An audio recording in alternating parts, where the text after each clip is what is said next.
ser dirigida aos corações. Eu preciso, Deus, que o Senhor venha despertar o teu povo. Meu Deus, eu preciso que o teu Espírito Santo venha tirar aqueles que estão na zona de conforto, aqueles que estão desmotivados, aqueles que estão frios, aqueles que estão, meu Deus, parados na fé. Eu quero que essa palavra venha entrar como flecha, meu Deus, no coração da presa. Venha ser como um martelo que esmiuça a penha. Que essa palavra, meu Deus, venha ser uma palavra de fé, de poder, de unção, de graça, Senhor. Meu Deus, visite as famílias, visite os corações, conceda, meu Deus, a cada lar, meu Deus, saúde, provisão e proteção. Nós cremos que as suas mãos estão reagindo contra este mal, esse coronavírus, essa pandemia, esse pandemônio. Nós cremos que esse caos social vai cair por terra, que provisão virá em nome do Senhor Jesus. Abençoe o teu povo, visita as mesas, Senhor Deus, abra as portas, Senhor Deus, chama a existência recurso em nome de Jesus. Amém. A paz do Senhor e um ótimo dia para todos. Deus abençoe os meus amigos que estão comigo. Hoje eu estou aqui na residência oficial do irmão Paulinho, meu amigo, e da irmã Lucilene. Para não balançar a mesa aí, Paulinho, por favor. Também com seu filho Cristiano, a irmã Maria. Isso, nossa amiga Maria do Barro. Eu quero agradecer você que está aí na sua casa, me assistindo, me acompanhando. Teremos uma palavra para o momento, uma palavra de reavivamento. Ontem, você que me acompanhou, como Deus trabalhou, como Deus falou naquela mensagem. Se você não viu, aproveite em nome de Jesus e ouça a mensagem de ontem. Porque hoje nós vamos trabalhar numa biografia. Essa biografia ela é muito oportuna. Você sabe que a Bíblia Sagrada, ela é a palavra de Deus e ela é eterna. A gente faz uma análise de cada texto, interpreta e aplica para os nossos dias. Isso na teologia chama de estudo indutivo da Bíblia, que é você analisar, interpretar e aplicar. E eu procuro aplicar o que é para aqui e para agora. Nesse momento, onde nós estamos precisando de um reavivamento, onde eu tenho dito para as pessoas que nós estamos vivendo em um novo tempo. Ainda que seja um tempo ruim, mas é um novo tempo. Porque essa pandemia pegou todo mundo de surpresa e o mundo todo de surpresa. De repente você está dentro da sua casa e não pode sair, você é o presidiário. De repente, se os próprios cachorros pudessem falar, eles diriam: nós estamos agora de boca livre e o povo está amordaçado, porque é todo mundo de máscara na rua. Você de repente está aí formado, tem curso de capacitação, mas agora está desempregado, empresas estão fechando. Tanta coisa está acontecendo assim numa velocidade tão rápida. E uma quarentena que não é mais quarentena, passou de cinquentena, sextatena, centoatena, aí não sei onde vai parar, só Deus sabe. Mas o que nós precisamos é buscar motivação, avivamento, reavivamento. E detalhe, os lugares onde são postos de saúde espirituais, emocionais, que é uma igreja, uma psicóloga, uma psiquiatria, estão fechados. Onde as pessoas vão procurar? Se liga a televisão, Deus que me livre, tem que passar álcool na mão, tem que colocar máscara, porque só é pandemia, é só coronavírus, você está com medo de assistir os telejornais. É por isso que Deus levanta os pregadores, os ensinadores, os profetas do Senhor para essa última hora. E entre esses grandes profetas está aqui esse pequeno profeta, porta-voz de Deus. Eu estou aqui na quadra 4 do setor sul, estou com a caixa de som ali ativa, ligada. Já Matos da Cimento já louvou os hinos da harpa cristã. A voz da verdade está louvando, porque lá, graças a Deus, a justiça não tem como me impedir colocar uma caixa de som e mandar louvor para Deus falar com o povo. E agora nós vamos ler uns textos da palavra de Deus em 2 Crônicas. Pega a sua Bíblia aí, se você puder, porque quem vai falar é Deus. Diz assim, 2 Crônicas, capítulo ou segundo livro de Crônicas, como alguns querem, porque eu não consigo interpretar assim, porque segundo livro de Crônica parece que seria o irmão Crônica, quando na verdade Crônica significa fatos memoráveis de uma pessoa. E aqui são fatos memoráveis de um rei, por isso que eu falo Crônicas. Vamos ler as Crônicas. Vamos lá. Diz assim: tinha Josias 8 anos quando reinou em Jerusalém, e fez o que era reto aos olhos do Senhor, e andou nos caminhos de Davi seu pai, sem desviar deles, nem para a direita e nem para a esquerda. Porque no 8º ano do seu reinado, ainda sendo moço, começou a buscar o Deus de Davi seu pai. E no 12º ano começou a purificar Judá, Jerusalém dos altos e dos bosques e das imagens de escultura de fundição. E derribaram perante eles os altares de Baalins, e cortou as imagens do sol que estavam acima deles, e os bosques e as imagens de escultura e de fundição quebrou, e reduziu ao pó, e espargiu sobre as sepulturas dos que eles tinha sacrificado, e os ossos dos sacerdotes queimou sobre os seus altares, e purificou Judá e a Jerusalém. O mesmo fez na cidade de Manassés, de Efraim, de Simeão, e ainda até Náfli, e os seus lugares assolados ao redor. E tendo derribado os altares e os bosques, as imagens de escultura, até reduzi-la ao pó, e tendo cortado todas as imagens do sol em toda a terra de Israel, então voltou para Jerusalém. Aqui está um rei, o rei mais novo da Bíblia Sagrada, que pouco se prega sobre ele, Josias. Eu particularmente sou fã de Josias, principalmente quando eu faço um estudo detalhado sobre a sua vida, a sua biografia. Eu acho que nós pregadores teremos que pregar mais sobre Josias, porque a vida dele tem muito que nos ensinar. A primeira coisa que nós aprendemos é que ele começou com 8 anos. Deus começou a usá-lo aos 8 anos de vida. O que Deus nos ensina em primeira mão: não existe pessoa muito nova para Deus chamar, escolher e usar, e nem tampouco pessoas velhas demais. A nossa sociedade diz assim: deixa a criança crescer e depois ela vai decidir, definir o que ela quer ser. Principalmente a ideologia de gênero, porque isso é um perigo. Se você nunca estudou sobre a ideologia de gênero, fique sabendo que a pedofilia está por detrás da ideologia de gênero. Tudo que é coisa errada, negativa para destruir o futuro de uma criança, de um adolescente. Deus diz o seguinte: ensina o teu filho no caminho que deve andar, e depois de velho, ele vai então nunca se desviar. Agora observa que esse Josias, 8 anos, já estava sendo usado por Deus. Da mesma forma, você que já passou dos 50 igual a mim, dos 60 igual ao irmão Paulo, dos 70 igual a irmã Maria que estão aqui, ou você já está com seus 80 anos, você não está descartado, porque Deus não trabalha como se fosse descartando, como se você fosse um guardanapo ou um papel higiênico. Deus também não trabalha com data de validade.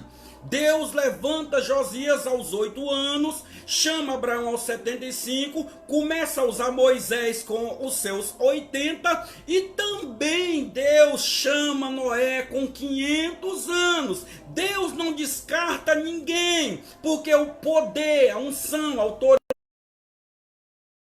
a chamada pertence a Deus e não ao homem. A Josi está aí me ouvindo, pai de São Josi, ela tem um livro, entendeu? Se puder digitar aí, Josi, o nome do escritor, ele é o melhor escritor e maior sobre o avivamento do planeta. Inclusive, Dr. Russell Shedd, ele faz alusão sobre esse grande escritor. E Shedd foi comentarista de Bíblia, um dos maiores pregadores que faleceu no ano passado. E quando eu vejo esse irmão pregando, esse irmão com 100 anos, e aquela multidão de centenas, de milhares de pessoas ouvindo, eu falo, meu Deus, um homem com mais de 100 anos ainda está pregando a palavra do Senhor Deus. Então Deus, o homem só precisa se colocar na brecha, seja criança, como o rei Josias, adolescente como Davi, jovem como José, senhor como Josué, ancião como Abraão e Moisés. Deus quer te usar. Agora eu quero te apresentar aqui um detalhe muito forte. Se você sabe de quem Josias era filho, observe quem era o pai de Josias. O pai de Josias, ele não andou nos caminhos do Senhor. Observe que ele, olha o versículo 24 e 25 do capítulo 33 diz: e conspiraram contra eles os seus servos e mataram em sua casa. Porém o povo da terra feriu a todos quanto conspirava contra o rei Amon. E o povo da terra fez reinar em seu lugar Josias seu filho. Sabe quem foi Amon? Foi um rei mau, foi um rei sem referência, foi um rei que não temia Deus. Tá aí, a Josi já colocou, é o Richard Owen Roberts, o maior escritor sobre avivamento. Se você está precisando de um avivamento urgente na sua vida, ouça uma mensagem que eu preguei aqui mesmo no Facebook sobre avivamento. Entendeu? Como você conseguiu um avivamento individualmente, ou então lê esse livro aí. Pode pedir pela internet, ou vai na CPAD, ou então no nosso irmão aí Bonfim. Tem esse livro para você comprar, ler e receber chamas, brasas de Deus em sua vida. Então observe aqui, Josias foi filho de um rei mau, de um rei sem referência, de um rei que não temia Deus, de um rei idólatra, de um rei que fazia alianças políticas com pessoas que não temia Jeová. Ou seja, ele não achou referência em sua própria casa. E a nossa Bíblia diz, sabe o quê? Que ele seguiu os exemplos do rei Davi, está aqui no versículo 2. O que eu aprendo com isso aqui? Eu já ouvi muitos filhos dizendo, eu sou o que sou porque eu peguei os exemplos do meu pai, os maus exemplos da minha família. Só que Josias não pegou os maus exemplos. Eu conheço bons pais com filhos que não temem a Deus, não têm princípio nem valores. Como eu conheço bons filhos com pais que não temem a Deus, não têm princípio nem valor. Sabe por quê? Porque a sua chamada é individual. Entendeu? O seu caráter é individual. Os seus princípios e valores são individuais. Observe bem, eu fui criado com um padrasto que me odiou até perto da morte, sempre desejou tudo negativo para a minha vida, até as minhas campanhas do Conselho Telar sempre torceu contra, e pela misericórdia eu ganhei. Sabe o que eu fiz? Mais eu busquei a Deus, mais eu estudei, mais eu trabalhei, mais eu prosperei, e ele nunca pôde ver o meu fracasso, a minha derrota, porque eu sempre estive debaixo das mãos de Deus e alicerçado na palavra de Deus. Está entendendo? Quando você decide ser uma pessoa abençoada, ser um homem, ser uma mulher de Deus, isso é independente da sua linha ancestral, independente da sua descendência, da sua parentela. Tenho estudado biografias de homens, de mulheres de sucesso que conseguiram, estão conseguindo vencer da vida. E quando a gente vai na raiz dessas pessoas, a maioria foram criados filhos sem pai, foram filhos de orfanato, foram pessoas da miséria, da pobreza, mas decidiram que teriam uma vida diferenciada, uma vida como um referencial, uma vida abençoada, e hoje são as pessoas que estão causando sucesso, são pessoas abençoadas e abençoadoras no Brasil e no mundo. Agora observe aqui quem foi que Josias visualizou, quem foi que ele teve como referência. Aí vai uma pergunta poderosa para você: quem são as suas referências? Porque Josias teve como referência o rei Davi, que foi um homem segundo o coração de Deus, o melhor rei de Israel, que quando descansou deixou um grande sucessor, que julgou a nação com justiça, equidade e prosperidade. Entendeu? Inclusive até hoje é o maior nome em Israel, é o nome de Davi e o nome de Abraão e de Moisés, e o povo aguarda o Messias que vem da continuidade na descendência de Davi. Josias focou a sua visão em uma referência boa. Eu pergunto, quem é o referencial da sua vida? Quem é o referencial da sua família? Permita um parênteses aí no que eu vou falar. Eu tenho um dito que eu me lembro, quando eu era menina, a gente fazia os cultos em casa, eu e meus 9 irmãos, e sabe o que acontecia? Eu dizia, eu sou o pastor Zé Antônio, e outro dizia, eu sou o fulano de tal, e cada um escolhia um obreiro da igreja, uma obreira da igreja. Aí de vez em quando, para brincar, a gente pegava aqueles obreiros e só ia para a igreja para dormir, entendeu? Que não dava nenhum glória a Deus. Eu dizia, a Eliane está me assistindo, a Eliane é fulano de tal, Deus me livre, ela só vai para a igreja para dormir. E a gente começava a virar, fazer uma certa chacota. Ninguém queria referência fria, ninguém queria referência que fosse negativa, todo mundo queria ser pessoas de impacto, pessoas que adoravam, que pregavam, que louvavam. Era assim que a gente fazia antigamente, a gente buscava boas referências no reino de Deus. A nossa geração de hoje já não busca referência nos grandes evangelistas, nos grandes pregadores, nos grandes ministros de louvores, nos grandes intercessores, nas grandes personagens bíblicas. Buscamos referências em pessoas negativas da mídia, da sociedade, que hoje estão no glamour, mas você não sabe a vida dessa pessoa. José Roberto Marques, um dos grandes master coach do Brasil, diz, por detrás de toda a história tem uma história, e às vezes você não conhece a história dessa pessoa por detrás da telinha, você não conhece a história verdadeira dessa pessoa, e você sonha a vida dela, sonha a história dela. Deixa eu te contar uma coisa, em nome do Senhor Jesus Cristo, busque referencial que você conhece, referencial que seja homem de Deus, que seja mulher de Deus, como Moisés. Moisés se alegrava com o que Deus se alegrava, se entristecia com o que Deus se entristecia, amava o que Deus amava e odiava o que Deus odiava. Moisés estava onde Deus queria, porque ele andava no centro da vontade de Deus. Está entendendo? Foi isso que Josias fez. Ele não quis imitar o reino de Manassés, porque foi uma derrota. Não quis o de Acabe, não quis o de Amon e de tantos que passaram. Ele decidiu, eu vou seguir os exemplos de Davi. Eu vou servir a Deus igual Davi.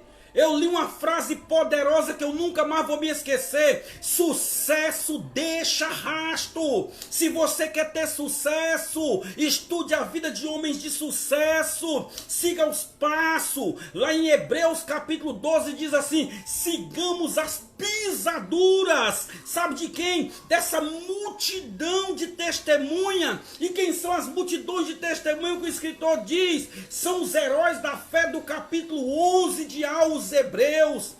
Então, se sucesso deixa rastro, da mesma forma fracasso deixa rastro. Tem pessoas que seguem exemplo de pessoas negativas, pessoas derrotadas, pessoas fracassadas, que tiveram um péssimo legado. Aí sabe o que acontece? As pessoas estão colhendo a mesma coisa, sabe? Então, se você quer ter sucesso, siga os rastros, passos de pessoa de sucesso. Entende? Foi isso que Josias fez. E o que ele começou a fazer aqui nesse capítulo? Ele começou a derrubar as idolatrias. Começou a destruir os postes ídolos. Tudo que era deuses, que não era Jeová, ele começou a destruir, a derrubar. Esse é um próximo conselho que eu te dou nessa manhã. Tudo que tirar o lugar de Deus na sua vida, arranque a qualquer preço. Deus me falou isso há algum tempo atrás, eu digo, algumas décadas atrás. Tudo que impedir a nossa comunhão, arranque a qualquer preço. E eu tenho orado, eu tenho lutado, eu tenho buscado luz sobre isso aí. Hoje mesmo, quando eu acordei na minha cama, eu abri o meu celular, tem um aplicativo da Bíblia com 52 traduções, fui na King James e li todinho o livro de Filipenses, de Colossenses, escrito por Paulo, e eu vi ali onde tem reprovações na minha vida. Eu falei, Deus, eu preciso melhorar nisso, nisso e naquilo. Segura aí, pregadores. O Jonathan Edwards, que foi o maior pregador do avivamento do século XVIII, que pregou pecadores na mão do Deus irado, ele tem uma mensagem, inclusive está escrita, também no YouTube, prega a Bíblia contra ti mesmo. Nós pregadores temos a tendência de, quando lemos a Bíblia, opa, já tem uma mensagem, opa, já tem uma exortação, nós lemos um livro, já queremos pregar para os outros. Não, primeiro temos que pregar para nós mesmos. Enquanto a mensagem não falou contigo, não pregue para ninguém. Leia o livro de Watmani, o mensageiro da cruz. Enquanto a mensagem não doer no teu coração, enquanto a mensagem não for vivenciada em ti, não pregue a mensagem. Você já percebeu as mensagens mais poderosas que nós pregamos? É aquela que nós passamos a semana ruminando, sabe, meditando. Sabe o que é meditar? Pensar e pensar. Sabe o que é ruminar? É aquele ato da ovelha, que ela passa o dia pastando, e à noite aquele capim vem para a boca e volta para o organismo, vem para a boca e volta para o organismo. Parece ser nojento isso aí, mas só que todo o capim fica bem mastigado, bem ruminado. Assim tem que ser a palavra. É por isso que lá em Colossenses eu li logo nessa manhã Paulo dizendo: habite em vós ricamente a palavra de Cristo. Nós temos que estar cheio de Bíblia, cheio da palavra. Tá entendendo a situação? Eu já falei que Charles Haddon Spurgeon, o príncipe dos pregadores, ele leu mais de 100 vezes o Peregrino. E um dia perguntaram: o que você acha tanto nesse livro? Sabe qual foi a resposta dele, irmão Gilson Menezes? Ele disse o seguinte: esse homem tinha Bíblia demais. Tudo que você lê dele tem Bíblia. Esse homem tinha tanta Bíblia que, se levar ele até o hospital para tirar sangue, o sangue dele é biblino de tanta Bíblia que ele tem. Entendeu? Então observe bem, foi isso que Josias fez. Ele saiu derrubando as idolatrias. Você sabe que hoje televisão tem sido idolatria na vida de pessoas. Tem pessoas que passam o dia assistindo, né, irmão Paulinho? O dia e noite assistindo. Tem pessoas que pegam a série da Netflix, meu irmão, não tem fim. Tá entendendo? Tem pessoas que só param para comer e para dormir. As redes sociais, a gente já acorda, inclusive eu de vez em quando, sabe, eu tô pregando para você e para mim, já queremos nos atualizar. Deixa eu ver as mensagens, deixa eu ver os cursos, os comentários, compartilhamento. O sangue de Jesus tem poder. Nós estamos nos tornando escravos da telinha, sabe? E isso vai virando idolatria na nossa vida. Quantos cristãos não evangelizam no domingo por causa de jogo? Ah, não vou evangelizar não porque o Cruzeiro vai jogar hoje, o Vasco vai jogar hoje, o Flamengo vai jogar hoje. Meus irmãos, o sangue de Jesus tem poder. Pergunta para esses irmãos: quando foi que vocês levantaram de madrugada para orar? Ah, não me lembro não, mas quando a Copa do Mundo foi na Coreia ou foi no Japão, todo mundo acordava de madrugada para assistir o jogo, inclusive eu, a minha esposa, as minhas duas filhas. A Clícia ainda estava com seus 3 anos, e quando o Brasil fazia gol, eu jogava a Clícia àquela altura e o cabelão dela pulando, e ela: para com isso, o pai, juntava eu e aquele jogando ela para cima, de madrugada com aquele movimento. Agora para um pouquinho e pensa, irmão Hilton, se nas madrugadas que nós fizemos pela Copa do Mundo, nós fizermos através do avivamento, toda a igreja igual na Coreia do Sul, de madrugada buscando Deus. Senhor, aviva a nossa nação. Senhor, aviva as igrejas. Senhor, traga um despertamento, traga um movimento, acorde as crianças, acorde os anciões, como diz lá no livro de Joel, chame todo mundo a um compromisso. É isso que traz o avivamento. Mas lamentavelmente estamos idólatras da comida. Valnice Milhomes, ela é sábia e enfática no seu livro Avivamento para o Brasil. Lê esse livro, ele é fenomenal. Tá entendendo? Ela fala que as pessoas, irmã Lucilene, se reúnem para comer. As pessoas dizem assim: hoje nós vamos nos reunir para um jejum. Não, é para música, é para pavê, é para torta, é para churrasco, é para feijoada. Eu também gosto de coisa boa, mas nós não podemos ser escravo da comida, não. O que está escrito na palavra do Senhor Deus, Paulo escrevendo lá, ó, irmão Gilson, o Deus deles é o ventre. Tá entendendo? O reino de Deus não é comida nem bebida, mas é gozo e paz no Espírito Santo. O profeta Isaías, escrevendo sobre certos pregadores, diz o seguinte: são cães glutões que não ladram mais. Tem pregador que não tem mais unção, não tem mais poder, não prega mais com vigor. Sabe por quê? Porque são cães glutões que não ladram mais. Tá entendendo? Então, obeso além do normal. Quando Deus nos manda jejuar, não é porque Deus é um Deus suvino, um Deus miserável, não. É porque o jejum é bom para o teu espírito, para a tua alma e para o teu corpo. Precisamos mesmo buscar esse avivamento. Precisamos subjugar e ser reduzido a nada, como o irmão Gil escreveu aí, palavras do apóstolo São Paulo. É isso, amados. E Josias, ele bateu de frente contra a idolatria. Que tal hoje, depois dessa mensagem, você pegar uma caneta e um papel e começar a escrever o que está sendo idolatria na sua vida? Quantas vezes nossa idolatria é nossa cama? Tem pessoas que amam a cama, dormem mais do que a cama. Eu tenho estudado sobre desenvolvimento pessoal. Nós precisamos deitar programado, para acordar um dia programado. John Maxwell disse o seguinte: levante com decisão e você vai dormir com satisfação. Foi isso que ele falou. Tá entendendo a situação? E outra coisa, quando eu leio as biografias dos grandes heróis da fé, pensa comigo aí, Jonathan Edwards, Charles G. Finney, David Brenner, sabe, Spurgeon, Moody, e os homens da Bíblia como Moisés, Jacó, Josué, Caleb, eu não consigo ver esses homens dormindo mais do que a cama, não. Ah, pastor Freire, mas eu amo a minha caminha. Então leia lá no livro de Êxodo, quando Deus mandava o maná do céu, sabe o que acontecia?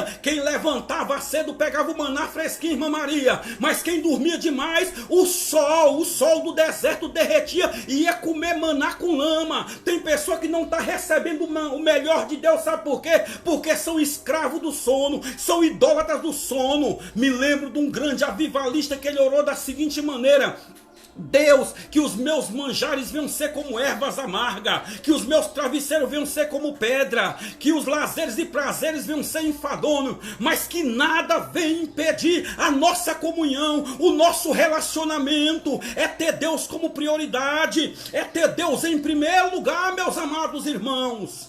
E vamos dimensionar mais um pouquinho aqui. Isso nós estamos falando sobre o reavivamento urgente. Isso era para todas as igrejas estarem ouvindo. Marca aí umas 5, 6, 10 pessoas aí, porque Deus está falando. Deus está falando. Às vezes a gente pensa que o avivamento ele vem de qualquer forma, mas tudo que eu estudei sobre avivamento até os dias de hoje estudo, tem que ter uma preparação. A história conta quando John Wesley, Carlos Wesley, George Whitefield se prepararam para o grande avivamento do século XVIII, que aconteceu no dia 31 de dezembro de 1738. John Wesley orava tanto que ele soluçava, balbuciava, às vezes parecia que os joelhos dele estavam colados no chão. Como eles clamavam a Deus, pedindo santidade, pedindo um avivamento, porque a igreja estava morna, a igreja estava fria, a bebedeira já tinha entrado dentro da igreja, a prostituição era coisa normal, os cultos eram monótonos, frios e vazios, mas eles não aceitaram isso. Eu creio que nessa nossa geração, nesses dias de caos social, nesses dias de pandemia, nós temos um povo inconformado, enquanto tem alguns que estão achando legal não ter culto, para ficar em casa assistindo televisão, para ficar em casa nas redes sociais, para ficar deitado no sofá. Tem pessoas inquietas dizendo: Senhor, as portas da tua casa têm que se abrir, as portas do evangelho têm que se abrir, a boca não pode ser calada. Paulo, ele falou isso diante de Festo, quando ele estava sendo julgado, quando o rei olhou para ele e falou: Paulo, você quer me converter, Paulo, em tão pouco tempo? E Paulo olha para ele e diz assim: não só você, mas todos quantos estão aqui nessa audiência, e não conforme eu estou preso em cadeia, mas livre para pregar a palavra. E deixa eu dizer uma coisa para vocês que estão aqui. Paulo escrevendo para Timóteo, ele diz: Timóteo, a palavra não está presa. Enquanto eu estou gravando nessa live, eu estou com a caixa de som aqui fora, com hinos abençoados. Agora começou a Voz da Verdade, passou Matos Nascimento, Jair Pires, só aqueles hinos de raiz mesmo, aqueles hinos que fez a igreja crescer. Porque para mim, hino, louvor, adoração é aquele que te joga de joelho para você sentir o poder e a presença de Deus. Então, nós não podemos ficar amordaçados, não. Vamos ver o próximo passo aqui de Josias. A próxima coisa que Josias fez foi: repara o templo. Sabe uma coisa? Ele determinou reparar o templo, restaurar o templo. Se você não sabe o que significa reforma protestante, por que aconteceu a reforma? Porque a igreja precisava voltar à sua forma original. Tá entendendo? Nos anos de Martinho Lutero, de Calvino, de Zwinglio, de Melanchthon, daqueles grandes homens que nós chamamos de heróis da fé, a igreja havia saído do crivo, a igreja tinha saído do prumo, a igreja já não vivia mais de acordo com a Bíblia, nossa regra de fé e prática. Quem determinava a palavra era a igreja, não a Bíblia Sagrada, a boca de Deus. Então foi necessária a chamada reforma. Reforma é voltar à forma original. Nós pastores, vós líderes que estão me ouvindo, nós precisamos fazer igual o rei Josias, reparar o templo. E foi isso que eles foram fazer. Eles foram fazer uma reforma no templo. Eles foram procurar limpar o templo. Eles procuraram, sabe o que? Colocar o templo em pé, porque o templo estava caído. Quantas denominações estão caídas? Quantos templos estão caídos? Quantos pastores não pregam mais a palavra de Deus? Quantas igrejas não tem mais um louvor, aquele que levanta Deus do seu trono? Quantas igrejas estão lamentavelmente com a liturgia completamente deturpada, que não tem mais nada a ver com a palavra de Deus? E você sabe o que aconteceu? Enquanto Ilquias está lá reparando o templo, ele encontra dentro do templo, sabe o que? O livro da lei. Encontra o que? A palavra de Deus, a Bíblia Sagrada perdida dentro do templo. Isso, quando eu li pela primeira vez, eu fiquei aterrado, eu fiquei embasbacado, Josi, eu fiquei triste, irmão Wilton. Eu falei, mas como pode, irmã Eliana? A palavra está perdida dentro do templo, de maneira que quando eles acharam o rolo da lei, eles ficaram desesperados. Sabe por quê? Porque tudo poderia se perder, menos a palavra de Deus. E quantas vezes em nosso culto tem tudo, menos boas pregações, menos o maná do céu, menos o pão quente que caiu do céu, menos o pão que sai da boca de Deus. E às vezes as pessoas vão para a igreja como um ponto de encontro, as pessoas vão para rever alguém, para pagar um dinheiro que está devendo, ou para receber, ou para bater o cartão, mas não vão por causa do pão da vida. E os nossos púlpitos muitas vezes estão frios, estão com pão embolorado. Quando você lê a formação, irmão Moraes, paz do Senhor, do culto no Antigo Testamento, lá no deserto, quando Deus estabelece o culto e o tabernáculo, Deus exige que colocasse 12 pães quentes, que é chamado pão da preposição, ou pão da presença de Deus.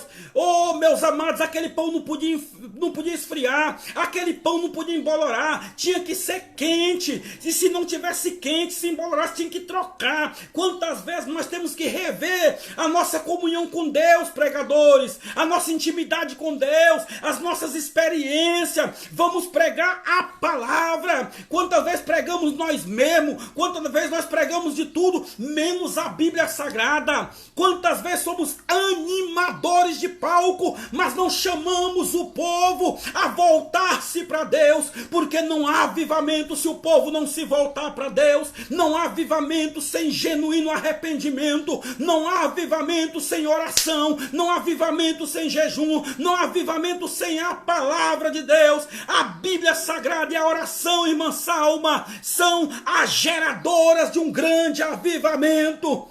Interessante, quando encontra o livro e ele lê o livro impactou, eles ficaram aterrados, embasbacados, porque não sabia. Agora pasme, por favor, era o povo de Israel, era a nação santa, o povo que sabia que Deus era o Deus de Abraão, de Isaac, de Jacó, de Moisés, e que fez proezas lá no Egito. Já estou terminando. O Deus que venceu, desbaratou todo o povo de Canaã para entregar a terra a Israel. Mas agora eles não conheciam o livro, eles não tinham o livro, eles não tinham a palavra de Deus.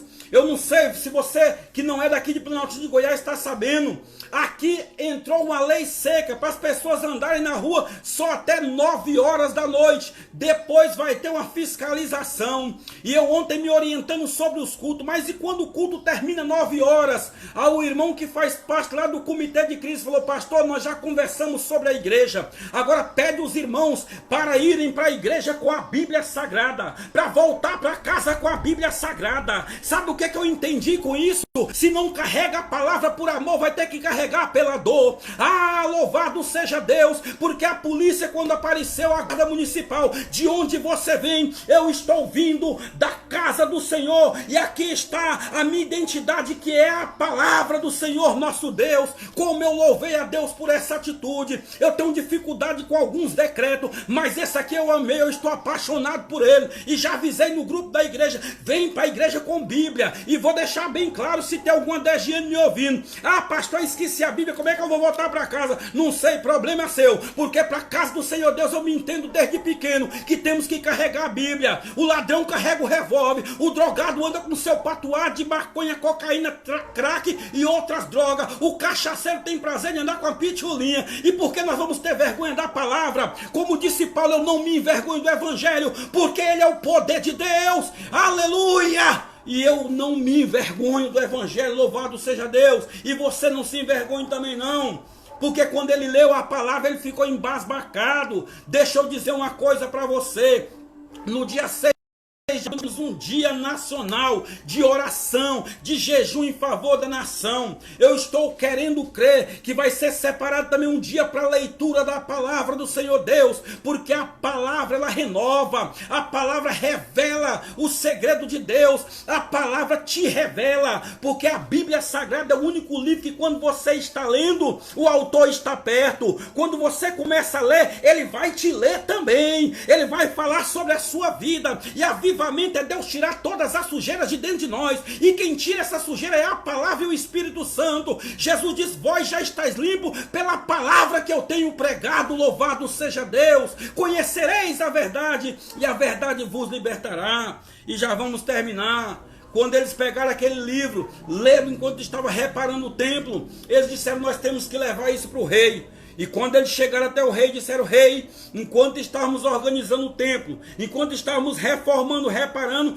encontramos esse livro. Rei, que livro é esse? Rei, esse aqui é o livro de Deus. É por isso que muitas vezes, irmã Josi, irmão Hilton, quando eu vou ler a Bíblia, eu digo: vamos ficar em pé e vamos ler o livro de Deus. As pessoas parecem que se acostumam muito com a Bíblia, parece que virou um livro comum, tá entendendo? E estão transformando o sagrado em comum, e o sagrado não pode ser comum. A Bíblia fechada é um livro mais aberto, é a boca de Deus. E o rei então pediu para o escrivão ler, e quando o escrivão começou a ler, sabe o que aconteceu? O rei agora rasga suas vestes, cai de joelho, e ele entende tudo quanto está acontecendo negativamente contra a nossa nação. É porque nos afastamos de Deus, nos afastamos da palavra de Deus. Deus tem dito desde o tempo de Moisés como devemos andar, como devemos viver, o que devemos fazer, o que nós não devemos fazer. Se obedecer, seremos abençoados; se desobedecer, amaldiçoados. Se obedecer, viveremos; se desobedecer, morreremos; se obedecer, triunfaremos sobre os inimigos; se desobedecer, os inimigos vão triunfar sobre nós; se obedecer, prosperidade e fartura; se desobedecer, seca e calamidade. Se Israel está sofrendo o que está sofrendo, é desobediência à palavra. O rei se prostrou e falou: sabe de uma coisa? Vamos colocar o país em ordem, vamos botar o país em dias. A partir de hoje todo mundo vai ter que viver essa palavra. E a nossa Bíblia e a própria história conta que houve um grande avivamento nos dias do rei Josias. Foi um grande movimento, sabe por quê? Porque o templo foi restaurado, voltaram-se para a palavra de Deus. A Páscoa, que durante muitos séculos não era estabelecida, voltou, sabe? Eles estabeleceram a Páscoa, irmão Eli. Quantos nos dias de hoje, irmão Eli, corre da Santa Ceia? Quantos, quando diz hoje é culto de Santa Ceia, eu não vou não? Não se preocupem em se batizar nas águas, não se preocupam em resolver os seus problemas, não se preocupem preocupam em botar sua vida no altar, porque a Santa Ceia é o maior culto que uma igreja tem. No dia do arrebatamento, quando a igreja for arrancada daqui da terra, teremos uma chamada boda de ouro do Cordeiro, e lá o próprio Jesus vai estabelecer a Santa Ceia do Cordeiro, tá entendendo? E Josias entendeu isso aí. Quando reparou o templo, sabe o que ele fez, irmã Ludmila? Ele então estabelece a grande culto de Páscoa. E ali Israel, naquele momento, na presença de Deus, estava vivendo um momento histórico, e Deus avivou a nação. E ali Deus já levanta a profetisa e entrega uma mensagem para o rei Josias e fala: olha, Josias, tudo quanto está acontecendo é porque o povo deixou a palavra de Deus de lado. E ali Josias se humilha, Josias chora. O nome dessa profetisa está no versículo 22 do capítulo 34, segundo Crônica. Uda, a profetisa, prediz a ruína de Jerusalém. Aí Josias agora vai clamar, vai buscar misericórdia. Ei, vocês que estão me ouvindo aí, os irmãos que me ouvem na Austrália, os irmãos que me ouvem na Irlanda, os irmãos de todas as partes que me ouvem, entenda, quando Josias leu a palavra, ele se prostrou com seus líderes. Quando Deus usa essa profetisa, todos se prostram, e agora eles se voltam diante de Deus com arrependimento, com clamor, com súplica. Brasil, mundo inteiro, vamos fazer isso, vamos nos voltar para Deus, que essa pandemia vai ser aniquilada em nome de Jesus, o caos social vai cair por terra, os políticos corruptos serão expurgados em nome de Jesus de Nazaré, aqueles que têm surrupiado a nossa nação. Eu quero que Deus faça justiça, porque o rei Josias pegou o exemplo de Davi, um político santo, um político puro, que pensava na causa dos órfãos, das viúvas, dos pobres, e acima de tudo temia a Deus. E é isso que Deus quer: políticos que amam a palavra, políticos que vivam a palavra. Vamos ver os exemplos de homens como Abraham Lincoln e grandes homens dos Estados Unidos, que até a Constituição do país foi feita através da palavra do Senhor Deus, e por isso foi chamado país de primeiro mundo. Que Deus possa limpar a nossa nação, sarar a nossa nação, e tudo quanto for corrupção seja expurgada em nome de Jesus, que justiça seja feita, e que voltamos para o Deus de Josias, porque só assim aconteceu o avivamento. Eu termino aqui, porque hoje é sábado e a vida continua, e pela misericórdia de Deus eu decidi durante esse tempo dessa pandemia, quero dirigir pelo menos 4 cultos ao ar livre por dia, de 4 a 5 cultos, sabe? Sábado e domingo, e durante a semana todo dia um, fora as lives. Eu decidi uma coisa: eu nasci foi evangelizando, foi pregando. Eu não sou pastor de microfone nem de holofotes, não. Eu sou evangelista de almas, eu sou evangelista de vidas, eu sou evangelista fora das 4 paredes. Eu decidi, igual John Wesley, o homem que pregou para a maior multidão. Ele dizia: minha paróquia é o mundo, eu me incendeio por Deus e o povo se incendeia por mim. Louvado seja Deus. Que Deus nos abençoe, que a palavra de Deus venha achar lugar em nosso coração, e que voltemos para ela, voltemos ao Evangelho. Deus nos abençoe. Tenha um ótimo final de semana. Vamos orar e pedir a Deus esse avivamento em nome de Jesus. Nosso Deus, nós estamos debaixo do sangue de Jesus Cristo. Obrigado por cada filho do Senhor, meu Deus, que tanto aqui presencialmente quanto aí virtualmente ouviram essa palavra. Em nome de Jesus, que a palavra possa curar, possa libertar, possa fazer milagres. Levanta homens como Josias, meu Deus, para representar nossa nação, tanto como chefe de família, como chefe nas igrejas, na sociedade, na política, Senhor. Meu Deus, varre a nossa nação com um grande avivamento e expurga, meu Deus, tudo quanto não for do Senhor. Que voltemos à Tua palavra, voltemos ao Evangelho, e que essa palavra fale mais alto em cada coração, em nome de Jesus. Amém. Querido, compartilhe essa mensagem. Respeitosamente pede para o seu pastor compartilhar. Compartilhe, porque é uma palavra de Deus aos nossos corações. É isso aí, irmão Eli. Eu estou matutino e vespertino também, nos cultos, nos lares. Coloca as caixas de som na frente da casa das minhas ovelhas e deixa os hinos rolar. Dou uma palavra do seu Deus, oro dentro da casa. Fechar os templos de segunda até sábado. Então eu vou fazer o dobro de culto agora em nome de Jesus nos lares. Deus nos abençoe. Obrigado pela sua audiência, pela sua presença. Ore por mim, eu oro por vocês. Amém.